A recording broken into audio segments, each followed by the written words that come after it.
Dear మీ, నీతో నువ్వు చాలానే మాట్లాడుకుంటావు. కాస్త మాటల్ని కూడా నువ్వు అర్థం చేసుకుంటే ఇంకా బాగుంటుంది.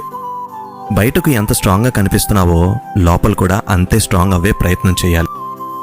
చిల్లవు. ఎందుకు ప్రతి చిన్న విషయాన్ని అంత డీప్గా ఓవర్ థింక్ చేసేస్తావు? టైంకి పడుకో. నీ ఆలోచనతో నిద్రనెందుకు పాడు చేసుకుంటున్నావు? చిన్న పెద్ద విషయాల వల్ల కలిగే బాధలను కన్నీల రూపంలో ఎందుకు వదిలేస్తున్నావు? వదిలేచ్చు కదా. అవసరం లేని వాటిపైన ఆలోచన, అర్హత లేని మనిషిపైన నమ్మకం పెట్టుకోవడం. ఇంటి రెస్పాన్సిబిలిటీస్ భుజం పైన మోస్తున్నావు. ఇంట్లో ఎన్నో ప్రామిసులు చేశావు. కొంచెం నీ దారిని వాటిపైన మళ్లించు. అయినో ఇదంతా మాటల్లో చెప్పే అంత ఈజీ అయితే కాదు. అలా అని కష్టమైతే అస్సలు కాదు. అంత త్వరగా విరిగిపోయే మనసు అయితే నీది కానే కాదు. ఈరోజు నీ ప్రయాణం ఒంటరిగా చేస్తూ ఉండొచ్చు. బట్ ముందున్న కాలంలో చాలానే నీ పేరున రాసున్నాయి. So dear me, just believe in yourself. నీ పైన నువ్వు నమ్మకం పెట్టుకో చాలు.